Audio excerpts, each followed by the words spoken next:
পুলিশের প্রতি মানুষের আস্থা ফিরেছে বললেন প্রধানমন্ত্রী। জঙ্গিবাদ ও সন্ত্রাসের বিরুদ্ধে অভিযান অব্যাহত রাখার নির্দেশ। আবারও বাড়ছে বিদ্যুতের দাম, প্রতি ইউনিট 70 পয়সা পর্যন্ত। মার্চের প্রথম সপ্তাহে কার্যকর। ঋতু পরিবর্তনে নিউমোনিয়ার প্রকোপ, বেশি আক্রান্ত শিশুরা, হাসপাতালে বেড সংকট। গাজায় খাদ্যের জন্য হাহাকার, আগামী সোমবারের মধ্যেই যুদ্ধবিরতি জানালেন বাইডেন।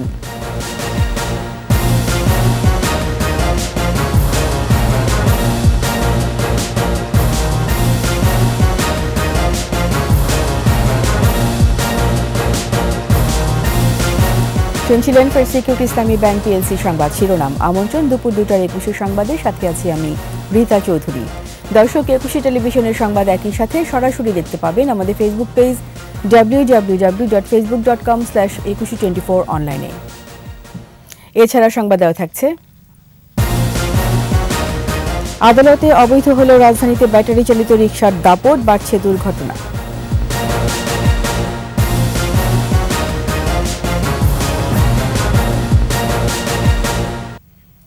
পুলিশের প্রতি মানুষের আস্থা ফিরেছে, তাই দেশ ও মানুষের কল্যাণে আন্তরিকভাবে দায়িত্ব পালন এবং জঙ্গিবাদ, সন্ত্রাস ও মাদকের বিরুদ্ধে অভিযান অব্যাহত রাখতে বাংলাদেশ পুলিশকে নির্দেশ দিয়েছেন প্রধানমন্ত্রী শেখ হাসিনা। আকবর হোসেন সুমনের রিপোর্ট, জানাচ্ছেন Mahmud Hasan. Smart police, smart Bangladesh, শান্তি প্রগতির বাংলাদেশ প্রতিপাদ্যে শুরু হলো পুলিশ সপ্তাহ 2024। রাজারবাগ পুলিশ লাইন্স মাঠে বার্ষিক প্যারেডে যোগ দেন প্রধানমন্ত্রী শেখ হাসিনা। প্রধান অতিথিকে বরণ করেন পুলিশ মহাপরিদর্শক। সারা দেশের পুলিশ ইউনিটগুলোর কন্টিনজেন্ট এবং পতাকাবাহী দলের মনোমুগ্ধকর প্যারেড পরিদর্শন ও অভিবাদন গ্রহণ করেন প্রধানমন্ত্রী। সাহসিকতা, বীরত্বপূর্ণ কাজ, মামলার রহস্য উদ্ঘাটন, অপরাধ নিয়ন্ত্রণ, দক্ষতা, কর্তব্যনিষ্ঠা, সততা ও শৃঙ্খলামূলক আচরণের স্বীকৃতিস্বরূপ 400 জন পুলিশ সদস্য ভূষিত হন বাংলাদেশ পুলিশ পদক, বিপিএম ও পররাষ্ট্র ও রাষ্ট্রপতি পুলিশ পদক, পিপিএম পদকে। তাদেরকে পদক পরিয়ে দেন প্রধানমন্ত্রী। বক্তব্যে স্মরণ করেন 71-এ রাজারবাগে প্রথম প্রতিরোধ যুদ্ধ ও পুলিশের আত্মত্যাগ। পুলিশ ও জনগণের বন্ধুত্বের মিথস্ক্রিয়া, পারস্পরিক আস্থা তৈরি হয় বলে উল্লেখ করেন প্রধানমন্ত্রী।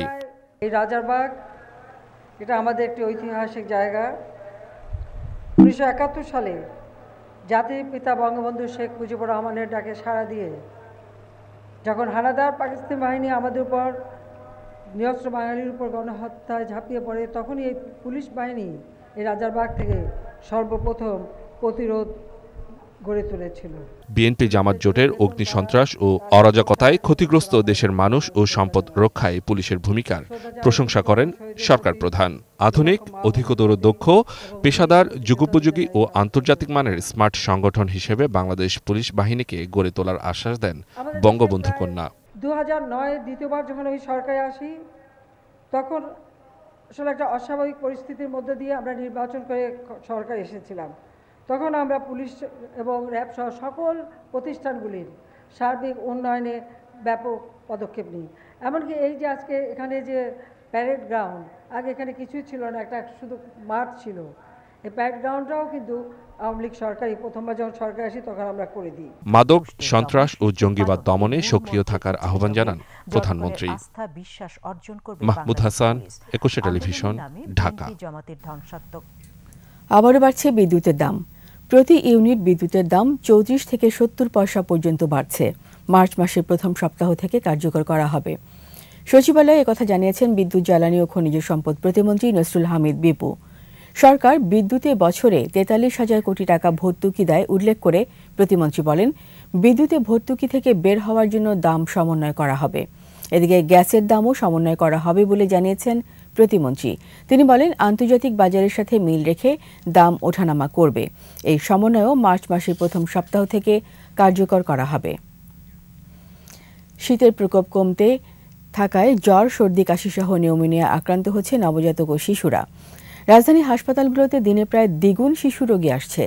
নিউমোনিয়া প্রতিরোধে শিশুদের তরল, প্রোটিন ও ভিটামিন সি সমৃদ্ধ খাবার খাওয়ানোর পাশাপাশি ধুলাবালি থেকে দূরে রাখতে মাস্ক পরার পরামর্শ বিশেষজ্ঞ চিকিৎসকদের। বিস্তারিত জানাচ্ছেন পার্থ সারথী। বাংলাদেশ শিশু হাসপাতাল ও ইনস্টিটিউট ওয়ার্ডগুলোতে চিকিৎসাধীন শীত পরবর্তী নানা রোগে আক্রান্ত নবজাতক ও শিশুরা। মাগুরার 3.5 মাসের শিশু তৌহিদা ঠান্ডা লাগায় শ্বাস নিতে পারছিল না। স্থানীয় চিকিৎসক দেখিয়ে পরীক্ষা নিরীক্ষায় নিউমোনিয়া ধরা পড়ায় ঢাকায় আনা হয়েছে তাকে।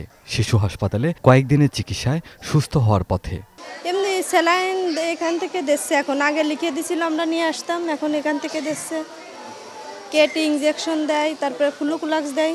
681 বেডের এই বিশেষায়িত হাসপাতালে খালি নেই একটি বেডও। নিউমোনিয়া শ্বাসকষ্ট ছিল, তখন আমরা আইসোলেশনে আনি ভর্তি করেছি। মিরপুর 4 দিন ছিল, 4 দিন পরে ছুটি দিছে, বাসায় গেছি, ওষুধ খাওয়াইছি। বাসার 5 দিন পর দেখি ঠান্ডা কমে নাই, আবার বললো একদিনে তাহলে শিশুতে নিয়ে যাবে, শিশুতে নিয়ে আসছি। ওর এখন মানে আজকে কয়েকদিন ধরে কাশি ঠান্ডা, ঠিক আছে, কাশিটা এখনো ভালো হচ্ছে না, প্রায় 1 মাসের মতো হয়ে গেছে। বিশেষজ্ঞরা বলছেন অ্যান্টিবায়োটিকের ব্যবহার কমিয়ে শিশুদের তরল এবং প্রোটিন ও ভিটামিন সি সমৃদ্ধ খাবার খাওয়াতে হবে। সূর্যালোকে বা রোদে রেখে ভিটামিন ডি এর ঘাটতি পূরণও দরকারি। হলেই অ্যান্টিবায়োটিক দেওয়ার ফলে এখন হচ্ছে যখন সত্যি অ্যান্টিবায়োটিকের প্রয়োজন হচ্ছে, এখন দেখা যাচ্ছে যে অ্যান্টিবায়োটিক রেজিস্ট্যান্ট, এটা একটা খুব অ্যালার্মিং পর্যায়ে চলে গিয়েছে। এখন যখন সত্যি নিউমোনিয়া, আপনি যেটা বললেন নিউমোনিয়া, তখন দেখা গেল যে অনেক খুব শক্তিশালী অ্যান্টিবায়োটিকটা ফার্স্ট জেনারেশন তো বাদই দিলাম, সেকেন্ড জেনারেশন, থার্ড জেনারেশন অ্যান্টিবায়োটিকও কাজ করছে না। মানে পর্যাপ্ত প্রোটিন দিতে হবে, পর্যাপ্ত ফ্যাট দিতে হবে এবং একটা ব্যালেন্স ডায়েটে অভ্যাস করতে হবে। সূর্যের আলোটা কম পাচ্ছে, তার জন্য আমরা কিন্তু প্রচুর ভাইটামিন ডি চেক করে দেখা যায় যে বাচ্চাদের ভাইটামিন ডি কম পাওয়া যাচ্ছে। নিউমোনিয়া পরবর্তী সময়ে শিশুদের বাড়তি যত্নের পরামর্শ চিকিৎসকদের। পার্থসারথী, 21 টেলিভিশন, ঢাকা। রাজধানীতে সড়ক দুর্ঘটনার অন্যতম কারণ হয়ে উঠছে ব্যাটারি চালিত রিকশা। আদালতের নির্দেশে আইন করে বন্ধ করার কথা থাকলেও ভিআইপি সড়ক সহ পুরো মহানগরী দাপিয়ে বেড়াচ্ছে এসব রিকশা। ঠিক কতটি রিকশা আছে রাজধানীতে তার নেই কোনো সমীক্ষা। বিশেষজ্ঞরা বলছেন এটি বন্ধ করতে শুধু অভিযান পরিচালনা নয়, দরকার আমদানির পাশাপাশি চার্জিং স্টেশনগুলো বন্ধ করা। মাহমুদ হাসানের প্রতিবেদন। 3 চাকার প্রাচীন রিকশায় মোটর স্থাপন করে রাজধানীর বিভিন্ন সড়ক সদর্পে বিচারণ। প্রতিদিনই ঘটছে অসংখ্য দুর্ঘটনা। ব্যাটারি চালিত এসব রিকশা আদালত অবৈধ ঘোষণা করেছে, তারপরও বন্ধ করা যাচ্ছে না চলাচল। সড়ক, মহাসড়ক, এমনকি ভিআইপি সড়কও দাপিয়ে বেড়াতে দেখা যায় এই যানকে। সড়কে এই যান ঝুঁকি বাড়াচ্ছে। দুর্ঘটনার জন্য প্রত্যক্ষ এবং পরোক্ষভাবে ব্যাটারি চালিত রিকশাকে দায়ী করছেন বিশেষজ্ঞরা। অবকাঠামোটাই এমন যে স্পিডে চলে, কিন্তু তার ব্রেকিং সিস্টেমটা নাই। ডানে বামে যাওয়ার জন্য যে এরকম একটা তার সাপোর্ট বা ইন্ডিকেটর প্রয়োজন, সেরকম কিছু কিন্তু সেখানে নেই। ফলে রাতের বেলা বা অন্য কোনো সময় গতিটা মানুষ বুঝতে পারে না। একটা রিকশাকে দেখে, কিন্তু গতিটা যেহেতু তার বেশি, তাই দেখা যাচ্ছে সে নিজে যেমন উল্টে পড়ে যাচ্ছে মোড় ঘুরতে গিয়ে, অন্য কেউ কনফিউজ করছে। আর পরোক্ষভাবে দেখা যাচ্ছে এই যানবাহনগুলো যখন ডানে বামে আচমকা মোড় নেয়, দেখো অন্য গাড়ির জন্য সেটা বিভ্রান্তি সৃষ্টি করে এবং দুর্ঘটনা ঘটায়। সিটি কর্পোরেশনের দায়িত্ব থাকলেও এইসব রিকশার সঠিক পরিসংখ্যান তাদের কাছে নেই। ট্রাফিক পুলিশ বলছে চোখ ফাঁকি দিয়ে সড়কে উঠে আসলে এসব যানের বিরুদ্ধে ব্যবস্থা নেওয়া হয়। নৌলিগুলির মুখে দিয়ে রিকশা বাড়ার প্রবণতা, সাইড রোডগুলো দিয়ে রিকশা চলাচলের প্রবণতা, এক পাশ দিয়ে আরেক পাশে হওয়ার প্রবণতা, এই ধরনের প্রবণতা। আর পাশাপাশি আপনি দেখছেন যে আমাদের মেইন রাস্তার পাশেই বাজার আছে বা বিভিন্ন ধরনের এরকম ধরনের প্রতিষ্ঠান আছে যেগুলোতে রিকশা একটা প্রধান বাহন হিসেবে ব্যবহৃত হয়। যতক্ষণ আমাদের ট্রাফিক পুলিশ থাকে, ট্রাফিক পুলিশের সামনে থাকে, ততক্ষণ পর্যন্ত আমরা এগুলোর ব্যাপারে ব্যবস্থা নিয়ে থাকি। এর যদি দুটো একটা গাড়ি চলেও আসে, আমি এদেরকে আটক করি, এদেরকে ডাম্পিং করি, অনেক সময় আমরা ব্যাটারি খুলে রেখে দিই। রিকশাগুলোর উৎস বন্ধে সদিচ্ছার প্রয়োজন বলে মত দেন বিশেষজ্ঞরা। এই চার্জিং স্টেশন বন্ধ হলে এই গাড়িগুলো কিন্তু রাস্তা থেকে আস্তে সরে যাচ্ছে। দ্বিতীয় হচ্ছে যে পার্টসগুলো আমদানি করা হয়, সেখানে যদি আমরা রেস্ট্রিকশন করতে পারি, তাহলে দেখা যাবে অনেকটুকুই কিন্তু আমরা কন্ট্রোল করতে পারবো। এবং এখানে গ্যারেজগুলোতে যদি অভিযান পরিচালনা করা হয়, বন্ধ করা হয়, আমরা এর কমাতে পারবো। কিন্তু রাস্তায় বিচ্ছিন্নভাবে এদেরকে ধরে বা সরিয়ে কিন্তু আসলে সমস্যার সমাধান করা সম্ভব না। একই সঙ্গে এসব যানে চলাচলকারী যাত্রীদের সচেতন হবার আহ্বান তাদের। মাহমুদ হাসান, 21 টেলিভিশন, ঢাকা। আগামী সোমবার নাগাদ ইসরায়েল ও হামাসের মধ্যে যুদ্ধবিরতির সম্ভাবনা রয়েছে বলে জানিয়েছেন মার্কিন প্রেসিডেন্ট জো বাইডেন। ওয়াশিংটনের সাংবাদিকদের সাথে আলাপকালে একথা জানান বাইডেন। এদিকে ইসরায়েলি বাহিনীর গুলিতে আহতরা চিকিৎসা নিচ্ছেন আল শিফা হাসপাতালে। তবে সেখানে পানি ও বিদ্যুতের লাইন কেটে দেওয়ায় চিকিৎসা সেবা ব্যাহত হচ্ছে। এদিকে গাজায় বেড়েছে ক্ষুধার্ত মানুষের হাহাকার। প্রতিদিন এক টুকরো খাবারের আশায় এক প্রান্ত থেকে আরেক প্রান্তে ছুটে বেড়াচ্ছে অসংখ্য শিশু। জাতিসংঘ বলছে গাজাবাসীর জন্য প্রতিদিন 500 ট্রাক সাহায্য প্রয়োজন হলেও মিলছে মাত্র 90 ট্রাক।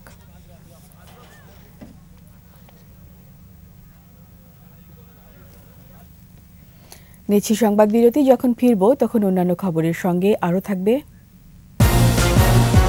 সরকারি তহবিল থাকলেও সিনেমা হল তৈরিতে অনীহা মালিকদের, চান ভারতীয় চলচ্চিত্র, নারাজ প্রযোজকরা।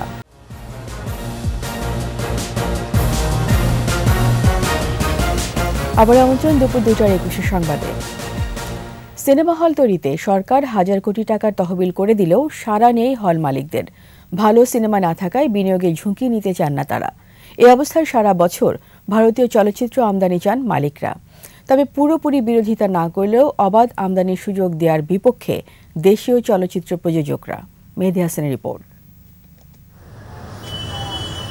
2003 সালেও দেশে প্রায় 1,500 সিনেমা হল ছিল। ভালো সিনেমা আসলে খালি থাকতো না হল।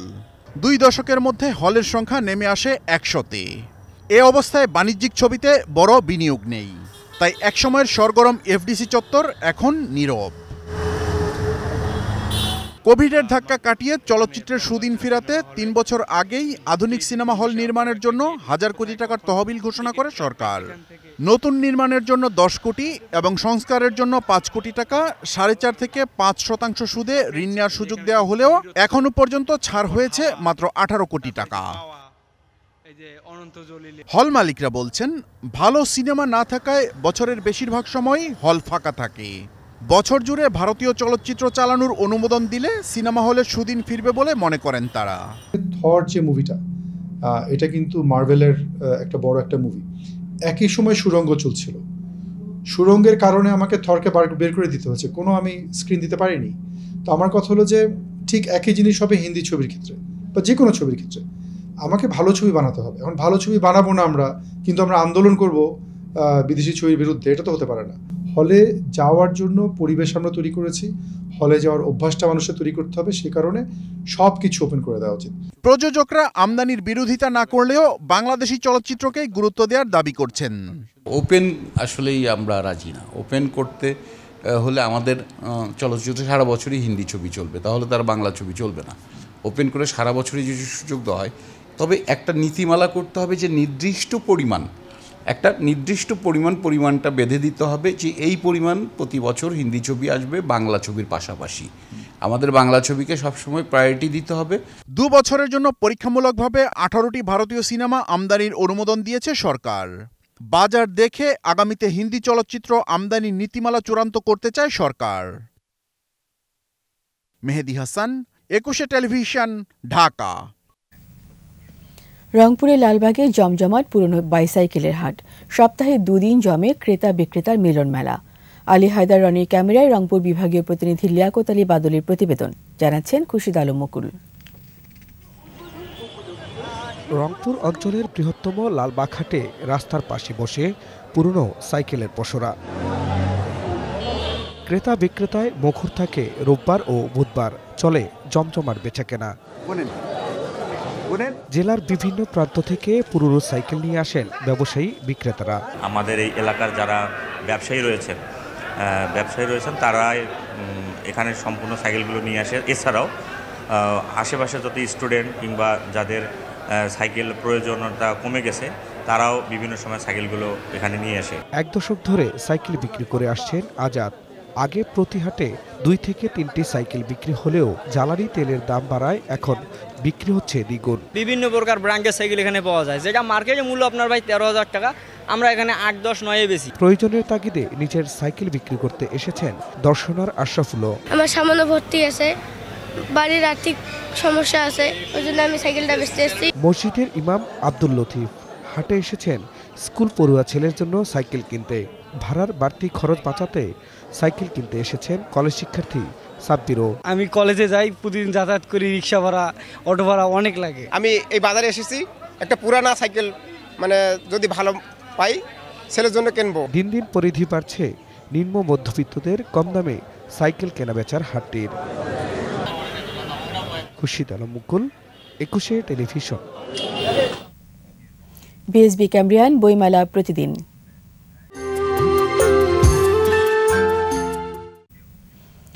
অমর একুশে বইমেলায় বেড়েছে মুক্তিযুদ্ধ, বঙ্গবন্ধু জীবনী সহ স্বাধীনতার ইতিহাসের বইয়ের সংখ্যা। তবে এসব বই বিক্রির হার কম। লেখার মান নিয়েও প্রশ্ন তুলেছেন অনেকেই। মানিক শিকদারের রিপোর্ট। ২৬তম দিনে বিকেল থেকে দর্শনার্থীর ঢল। নিরাপত্তা ফটক পেরোতে হিমশিম খেতে হয় অনেককেই। পাঠকরা খুঁজে নিচ্ছেন পছন্দের বই। গল্প উপন্যাসের পাশাপাশি গবেষণাধর্মী ও মুক্তিযুদ্ধের বইয়ের মলাটে চোখ রেখেছেন অনেকেই। শহীদ কর্নেল জামিলকে নিয়ে আফরোজা জামিল কঙ্কার বইয়ের প্রতি ছিল পাঠকের আগ্রহ। 15 আগস্ট 1975-এর ভোরে ওটার পুরো বর্ণনা দিয়েছি, যে কেমন করে উনি বঙ্গবন্ধু ওনাকে ফোন করলেন, উনি গেলেন। এছাড়া মুক্তিযুদ্ধের ইতিহাস, বঙ্গবন্ধুর জীবনী নিয়েও বইয়ের সংখ্যা উল্লেখযোগ্য। আমাদের আগের প্রজন্ম, মুক্তিযুদ্ধের প্রজন্ম এবং নতুন প্রজন্ম সমানভাবে মুক্তিযুদ্ধের প্রতি আগ্রহী। ভালো মন্দ বিচারের যে তুল্যমূল্য বিচার, সেটা তো পাঠকরা করবেন, সেটা বোদ্ধারা করবেন। যুবলীগ চেয়ারম্যান ফজলে শামস পরশও যুবলীগের প্যাভিলিয়নে উপস্থিত থেকে পাঠকদের হাতে তুলে দিয়েছেন মুক্তিযুদ্ধ ও বাংলাদেশের ইতিহাস সম্পর্কিত বই। আজকে বঙ্গবন্ধু কন্যার নেতৃত্বে আমরা মেধাভিত্তিক সমাজ ব্যবস্থা সৃষ্টির লক্ষ্যে নেতাকর্মীদেরকে বই পড়ার ব্যাপারে উদ্বুদ্ধ করা। ইতিহাস নির্ভর বইয়ের সংখ্যা বাড়লেও বিক্রি কম বলছে প্রকাশকরা। প্রচুর বই বঙ্গবন্ধু এবং মুক্তিযুদ্ধের উপর বেরিয়েছে। এটা অনেক প্রকাশকরাই এটাকে ধরে নিয়েছে একটা ব্যবসা সফল জায়গা থেকে, এবং এটাকে বিক্রি করার জন্য তারা আসলে পাঠকের চেয়ে বরং সরকারি দপ্তরে বিক্রি করার টার্গেট তাদের বেশি থাকে। আর আমরা এর উল্টোটা, আমরা সবসময় পাঠকের কাছে বই যাক, পাঠক যেন এই ইতিহাসটা পড়তে পারে, সেই জায়গা থেকে আমরা বই প্রকাশ করি। ফলে আমরা এবার দেখেছি যে এই সব বইয়ের অনেক কাটতি কম। এছাড়া মেলা জুড়ে বিভিন্ন স্টলে মোড়ক উন্মোচন হয়েছে। নতুন লেখকদের উৎসাহিত করতে উপস্থিত ছিলেন বিশিষ্টজনেরা। তরুণ লেখকদেরকে নিয়ে আমাদের মৃদুল প্রকাশন শেষের দিকে এসে উৎসাহ উদ্দীপনার সাথে সমাপ্ত করলো। এদিকে বাংলা একাডেমিতে এক আলোচনা সভায় যোগ দেন প্রধান বিচারপতি ওবায়দুল হাসান ও মুক্তিযোদ্ধা মন্ত্রী আকম মুজাম্মল হক। সোমবার মেলায় এসেছে 246টি নতুন বই। 26 দিনে নতুন বইয়ের সংখ্যা 3081টি। মানিক শিকদার, 21 টেলিভিশন, ঢাকা। এর সাথে শেষ করছি দুপুর 2টার 21 সংবাদ। যাবার আগে ফার্স্ট সিকিউরিটি ইসলামী ব্যাংক পিএলসি সংবাদ শিরোনামগুলো আরও একবার। পুলিশের প্রতি মানুষের আস্থা ফিরেছে বললেন প্রধানমন্ত্রী। জঙ্গিবাদ ও সন্ত্রাসের বিরুদ্ধে অভিযান অব্যাহত রাখার নির্দেশ। আবারও বাড়ছে বিদ্যুতের দাম, প্রতি ইউনিট 70 পয়সা পর্যন্ত। মার্চের প্রথম সপ্তাহে কার্যকর। ঋতু পরিবর্তনে নিউমোনিয়ার প্রকোপ, বেশি আক্রান্ত শিশুরা, হাসপাতালে বেড সংকট। গাজায় খাদ্যের জন্য হাহাকার, আগামী সোমবারের মধ্যেই যুদ্ধবিরতি জানালেন বাইডেন।